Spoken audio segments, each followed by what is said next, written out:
안녕하십니까. 현대투자연구소 송조입니다. 이번 시간은 현대차에 대해서 분석해 보도록 하겠습니다. 자료를 찾아보니까 지난주 화요일에 11월 24일에 제가 방송을 했던 것 같은데요. 참고하시면 도움이 될 것 같고요. 현대차 같은 경우는 기본적으로 삼성전자하고 앞서거니 뒤서거니 좋은 흐름이 기대가 되는데요. 만약에 두 종목 모두를 보유하고 계신 분이라면 말 그대로 꽃놀이패가 되지 않을까 생각이 됩니다.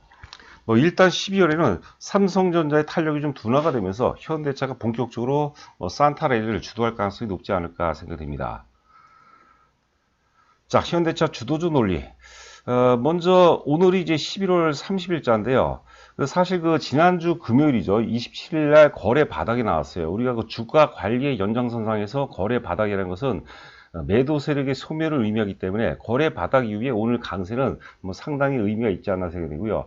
조금 우리가 조금 이런 느낌이 들지만 산타랠리 12월 산타랠리가 시작했을 가능성이 높지 않을까 생각됩니다. 자, 월봉 보시면 지금 조정 2파동 이후에 상승 충격 3파동이 전개가 되는 그런 과정이라고 봐야 될 것 같고요. 삼성전자와 역학관계가 굉장히 중요합니다. 예를 들어서 현대차 같은 경우는 삼성전자가 오르는 환경 속에서는 오르기가 쉽지가 않죠. 반대로 예전에 7월하고 이제 8월 달에 주가가 대략 한 10만 원에서 18만 원대까지 붙어 있는데 그때는 삼성전자 상승 탄력이 좀 둔화가 됐던 그런 관계였거든요. 여하튼 간에 오프닝 때 잠시 말씀드린 바와 같이 12월에는 지수 부담도 있고 하기 때문에 삼성전자가 크게 오를 가능성은 좀 희박하고 그 틈새를 이용해서 현대차가 산타랠리를 이끌어갈 가능성이 높지 않을까 생각됩니다. 자, 두 번째는 이제 저희가 회원분들께 현대차를 이제 많이 추천하게 되면은 환율 얘기를 많이 합니다. 원화 절상이 굉장히 걱정이 된다. 이게 오를 수가 있겠냐 이런 얘기를 하시는데요. 결론부터 말씀드리자면 현대 기아차 같은 경우는 환 리스크에 굉장히 탁월한 어떤 관리 능력을 갖고 있습니다. 걱정 안 하셔도 될 것 같고요. 지금 해외 시장 비중이 굉장히 크고 있죠. 국내보다 큽니다. 잠시 후에 우리가 자료를 살펴보도록 하고요. 지금 현대차 흐름이 특히 이제 실적 파동으로 본다면요. 올해 2020년 시장을 빛냈던 여러 가지 종목이 있겠지만 카카오라든가 삼성 바이오로직스, 삼성 SDI 이런 것들이 아주 독보적인 주가 상승을 기록했는데 공통점이 뭐냐면 2019년 대비해서 영업이익이 급증했던 종목이죠. 현대차 같은 경우는 이제 2020년 대비해서 2021년도 실적이 급등할 것으로 이제 전망이 되고 있거든요. 대략적으로 영업은 기준으로 본다 한 7조 정도를 전망하고 있는데 만약에 6조만 넘어가더라도 굉장한 어떤 파동이 나오지 않을까 이렇게 생각이 되고 있습니다. 마지막으로 이제 도요타하고 비교 분석을 해보도록 하겠습니다. 지금 사실 전기차는 현대차보다 도요타가 훨씬 앞섰다고 봐야 되겠는데요. 현대차는 이제 수소차 관련해서는 글로벌 독보적인 1위라고 봐야 될 것 같습니다. 전기차 하면 우리가 테슬라 하듯이 수소차 하면 당연히 현대차 이런 부분들이 저는 글로벌 시장 내에서도 어필이 내년도부터는 충분히 어필이 되지 않을까 생각되고요. 이유가 어떻든 간에 시장 자체는 도요타보다는 현대의 어떤 수소차를 선호하고 있지 않나 생각됩니다. 자료를 보도록 하겠지만 도요타와 현대차 비교 분석을 해보도록 했는데 흐름으로 봐서는 지금 게임이 안 되죠. 현대차가 훨씬 낫다 보시면 될 것 같습니다. 자, 그리고 이제 내일은 제가 이제 카카오에 대해서 설명할 예정입니다. 개인적으로는 사실 우리가 이제 거래소 시장, 코스닥 시장 포함하면 종목이 2,000개가 넘거든요. 가장 안정성을 갖춘 상태에서 기대 수익을 높일 만한 종목을 한 종목을 단연 꼽으라면 물론 삼성전자도 좋고 현대차도 좋고 삼성전기도 굉장히 좋게 보는데요. 저는 카카오가 아닌가 생각이 됩니다. 내일 방송 또 기대를 해도 될 것 같습니다. 자, 지금 보시는 그림은 현대차 월봉 차트입니다. 장기 월봉 차트고요. 2012년이죠. 12년 5월 달에 27만원 고점 이후에 9년 동안 주가가 빠졌어요. 코로나 저점 때까지.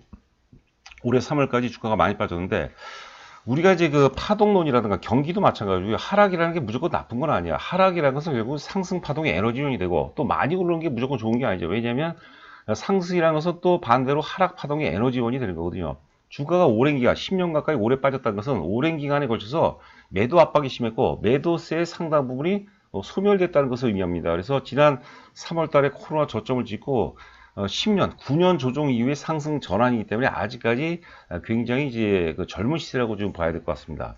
자, 월봉선 보시면은 3월 저점 이후에 이제 8월까지 주가가 이제 급등을 했죠. 급등 이후에 지금 9월과 10월 달에 지금 그 2개월 정도 조정을 받았는데 11월 달에는 뭐 그냥 큰 등락이 없을 것으로 예상이 되는데 11월 달 같은 것도 흐름이 뭐 나쁘진 않았어요. 뭐 박스권에 뭐 갖춘 그런 상태인데 여하튼 간에 어떤 그 3파동 시그널이 11월 30일자로 나왔다 보고 뭐 우리가 계속해서 적극적인 어떤 그 매수 관점으로 지켜볼 필요가 있지 않을까 생각됩니다.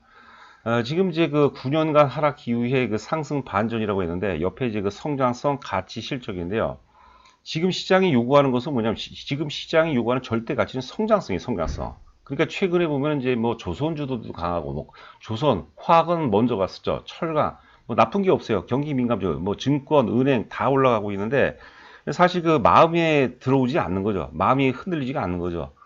성장성이 상대적으로 떨어지기 때문에 성장성을 갖추고 있죠. 뭐 우리가 수소차하고 전기차 성장성에다가 가치 대비해서 말도 못하게 말도 안 되게 좀 저평가돼 있어요.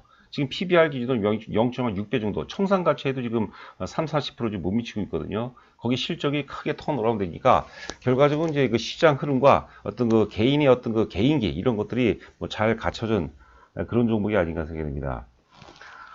보시는 그림은 이제 위에가 삼성전자고 아래가 이제 현대차거든요. 이 보시면 삼성전자를 먼저 보시면 삼성전자는 이제 코로나 저점 이후에 실제로 이제 그 8월 말까지는 주가가 전혀 재미가 없어요. 그러니까 지금 뭐 그 안에 그 무수한 어떤 주도들이 나왔죠. 앞서 얘기했던 뭐 카카오라든가 전기차, 바이오 하여튼 등등해서 영웅들이 탄생이 되는데 삼성전자를 갖고 계신 분들은 상대적으로 소외가 굉장히 많이 받은 것 같아요. 그런데 재밌는 건 뭐냐면 9월 초에 나스닥 기술주들이 상투를 찍으면서 뭐 아마존이라든가 애플 이런 나스닥 기술주 대표주들이 상투를 찍으면서 삼성전자의 그 시점이 나스닥 기술주의 상투 시점이 삼성전자의 출발점이 됐다는 것이죠. 자, 그리고 역사의 고점을 돌파하고 아직까지도 이제 그 젊은 시대라고 여하튼 간에 이제 봐야 될 것 같습니다.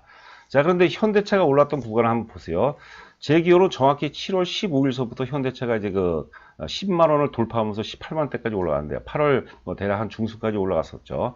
10만 원에서 18만 원이니까 이런 그 초대형주죠. 대형주가 뭐 80% 단기적으로 80% 올랐으니까 말 그대로 뭐 급등했다고 이제 봐야 될 것 같은데 그때 환경을 보면 삼성전자가 별 일이 없던 환경이 있어요. 지수는 크게 올랐는데 삼성전자가 오르지 못하는 환경이 있어요. 즉 현대차가 크게 오르기 위해서는 삼성전자가 조정이라든가 혹은 정체 이런 환경 속에서 가능하다 보는 거고요.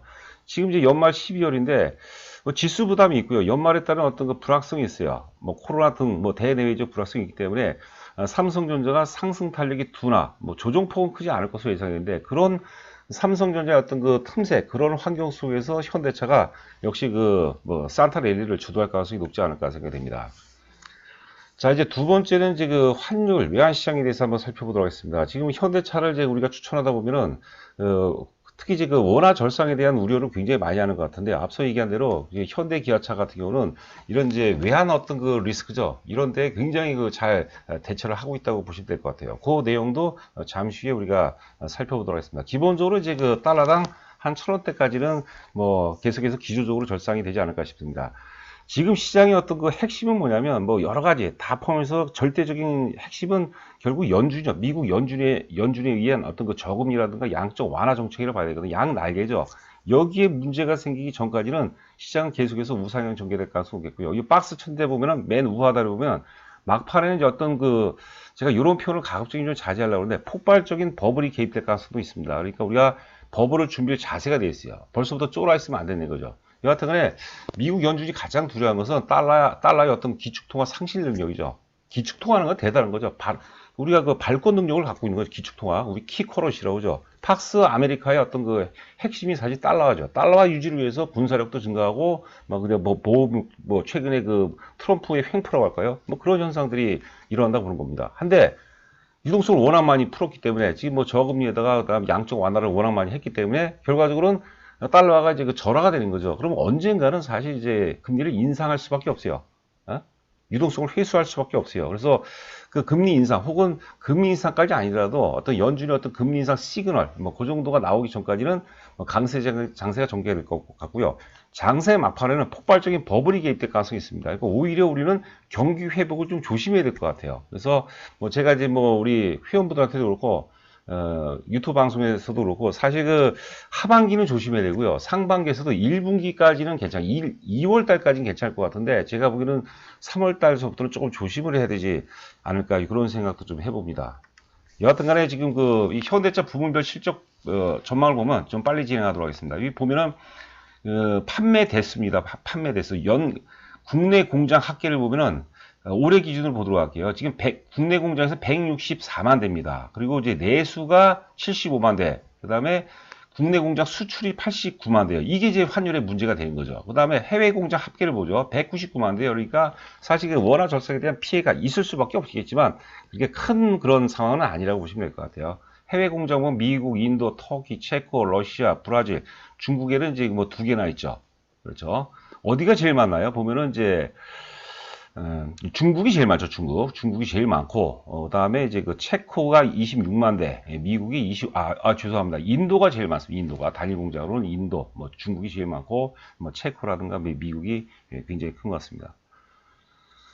자, 그리고 이제 지금 이제 현대차 사이클이 2021년도 내년도 예상되는 사이클이 올해 한국 증시를 빛냈던 카카오라든가 삼성바이오로스, 삼성 SDI 하고 이제 유사한 패턴이 나온다고 보는 거죠. 간략하게 2019년하고 2020년 이제 영업이익만 한번 비교를 해보도록 하겠습니다. 2019년도 영업이익이 2,060억이었어요. 카카오죠. 올해 예상 영업이익이 4,400억이에요. 그러니까 우리가 20억짜리가 40억 된 게 아니에요. 200억짜리가 400억 된 게 아니라 2,000억대가 4,000억대 됐다는 것은 이건 슈퍼사이클. 그래서 제가 앞서도 이제 말씀드렸지만 내일 이제 카카오를 얘기할 텐데요. 예전에 이제 2005년도에 네이버가 역사의 고점을 9,000원 돌파해서 9만원까지 올랐어요. 3년 동안 1000% 올라간 거죠. 저는 이제 그런 파동이라고 보는 거죠. 카카오가 보시면 월봉 보면 역사의 최고점이 18만 3천원인데 거기 돌파하고 한 4개월밖에 안 올라간 거예요. 말도 안 되는 거죠, 이게. 거기서 끝난다는 건 말도 안 되는 겁니다. 자, 삼성바이오스 보면 이제 2019년도에 917억에서 올해 예상 영업이 2,690억이에요. 2,690억. 대단하죠. 그러니까 주가가 많이 오를 수밖에 없죠. 셀트리온도 마찬가지죠. 삼성 SDI 보시면 2019년도에 4,620억에서 올해 예상 영업이 7,560억. 거의 뭐 100% 가까이 급증하는 건데, 현대차 보면 올해 예상 영업이 대략 한 3조예요. 2,990억. 내년도 예상 영업이 대략적으로 제가 보고서를 다 보니까 7조 원 정도 얘기하는데 3조 원에서 6조 원만 돼도 이제 난리인데 7조 원 정도, 뭐 6조 원을 무조건 넘어간다면 주가는 아무리 못 가도 100% 이상은 뭐 갈 수 있지 않을까 생각됩니다. 그래서 제가 1차 목표 가격을 제시를 안 했는데 1차 목표 가격은 역사의 최고점 27만 원이었죠. 27만 원까지는 뭐 충분히 어렵지 않게 편안하게 갈 수 있지 않을까 생각됩니다. 최근에 이제 저희 회원분들도 그렇고 이제 주변의 지인들도 그렇고 뭐 나름대로 프로라고 하는 분들이 이런 좀 대세를 조금 거역해서 자꾸 묘수하고 잔수를 좀 두는 것 같아요. 자꾸 개별주에 집착하는 것 같은데, 물론 그 저희들도 개별주를 추천하는데, 개별주 추천하면 자꾸 이제 수익이 잘 안 나는 것 같아요. 그러니까 지금 시장이 요구하는 어떤 흐름, 가치, 그리고 우선순위, 이런 것들을 감안해서는 뭐 삼성전자라든가, 삼성전자가 사 계신 분이라면 삼성전기도 좋고요. 현대차, 카카오, 뭐 이런 것들은 개별주로 나중에 한다 하더라도 이런 종목들은 이제 시대적 주도주들은 반드시 우리가 포트폴리오에 편입을 해야 되지 않을까 생각됩니다. 자, DB금융증권, DB투자증권의 11월 30일자 보고서를 제가 실적 부분만 제가 한번 캡처를 잡아봤는데요. 영업이익 보면은 이제 2019년도 죄송합니다. 죄송합니다. 2020년도죠. 제가 잠깐 헷갈렸는데 2020년도 영업이익이 2조 8,700억, 거의 2조 대 후반에서 내년도 영업이 7조 2천억을 예상하고 있습니다. 7조 2천억 정도. 자동차 같은 경우 기아차가 현대차보다 좀 많이 가파르게 올라가는데 저는 두 개 다 뭐 마찬가지라고 생각합니다.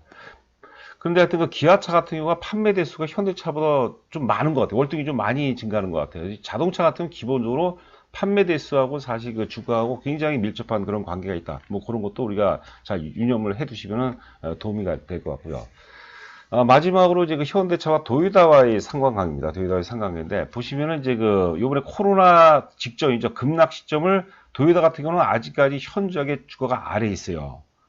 현대차 같은 경우는 그 시점, 동일한 시점을, 이 기간은 똑같습니다. 기간은. 그 시점을, 지난 그 8월 달에 아주 가볍게 돌파해보죠. 위에서 일고 있죠. 그래서, 우리가 그 시세는 시세 물어라는 얘기를 했어요. 지금 그 글로벌 시각으로 봤을 때, 시장, 우리가 마켓, 가장 위대한 건 시장이죠. 시장이 요구하는 것은 도요타의 전기차가 아니라는 거예요. 도요타의 전기차가 아니라 현대차의 수차를 원하고 있지 않나, 요구하고 있지 않나, 그런 생각을 해봅니다. 자, 지금 이제 일봉을 제가 좀 짧게 봤습니다. 지금 7월 초에 이제 98,000, 9만원대 후반에서 이제 후반서부터 이제 흐름인데요. 굉장히 안정적인 흐름이고요. 지난번에 이제 그 충당 관련해서 악재가 나왔죠. 이제 표시한 지역인데요.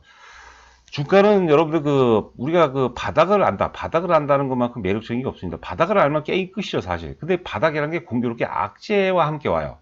충당금 악재가 터졌을 때 동시효과 무렵에 거의 6%대까지 급락을 했거든요. 대형주가 6%면 사실 투매라고 봐야 되죠. 그런데 그 구간을 굉장히 아주 의연하게 잘 극복을 해주죠. 악재와 함께 주식이 바닥만 안다면 게임 끝이는 거죠. 그래서 그때 그 충당금 악재가 터졌을 때 그 구간을 아주 잘 지금 견뎌주고 있다. 악재도 불구하고 주가가 빠지지 않다는 것은 결국은 기관되면 크게 오를 가능성이 높다고 보는 거죠. 11월 27일자 지난주 금요일이 되겠는데 거래량 바닥이었어요. 103만 주가 터졌는데 주가 관리 연장에서 상대 바닥을 의미합니다. 거래량 상대 바닥, 절대 바닥이 아니라 주가 관리의 연장선상에서 거래 바닥이라는 것은 매도 세력의 소멸을 의미합니다. 이걸 우리가 왜 그런 현상이 일어나는가를 참 잘 곱씹어 볼 필요가 있어요. 매도세의 소멸. 그 세력 입장에서는 쏟아진 물량 막 받아주거든요. 그런데 어느 구간에서는 쏟아진 물량 다 사주려고 하는데 100만 주 정도밖에 안 나온다는 것이죠. 그러면 팔놈들은 다 팔았다. 그리고 삼성전자 눈치를 딱 보니까 삼성전자가 탄력이 좀 떨어지는 것 같아요. 그러니까 이때다 하면서 12월 랠리를 이끌어갈 가능성이 높지 않을까 생각됩니다. 그리고 이제 구독과 좋아요 꼭 좀 부탁드리고요. 자, 하여튼 저희 회원 모집 관련해서 지금 수익 내기는 사실 어설픈 논리로는 만만치가 않은 것 같아요. 시장에 하여튼 우리가 포트폴리오 우선순위가 있어야 될 것 같거든요. 하여튼 저희 회원 가입을 통해서 그런 부분 제시해 드리도록 하겠고요.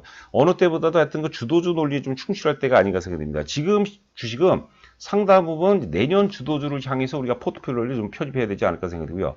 아울러서 내년도 1월 달 같은 경우는 중소형주가 굉장히 제가 보기에는 급등 가능성이 좀 있어 보입니다. 지금 왜냐하면 아직까지 12월까지는 좀 불확성이 있어요. 지금 선수들 입장에서는 우리가 투자 금액이 많은 사람들이죠. 지금 양도세 관련해서 10억 이상분은 아직까지 지금 안 팔고 있는 사람들이 많거든요. 저희 회원들도 그렇고. 그러니까 12월 달에 어느 정도의 노이즈를 우리가 좀 감안을 해야 되지 않을까 싶고요. 내년 연초가 되면 그런 어떤 지금 중소형 개별주들이 매기가 완전히 끊어져 버렸죠. 굉장히 소외를 되고 있는데 그런 매기가 소급 적용돼서 1월서부터 시장에 개입될 가능성이 있거든요. 그래서 연말까지는 어떤 포트폴리오는 이런 것들이 될 것이고, 내년도 1월 이후서부터의 어떤 핵심 주도주, 특히 개별 중성주는 이런 것들을 제가 회원 가입을 통해서 좀 말씀을 드리고 싶은 생각입니다. 자, 하여튼 구독과 좋아요 부탁드리면서 오늘 방송 마치도록 하겠습니다. 감사합니다.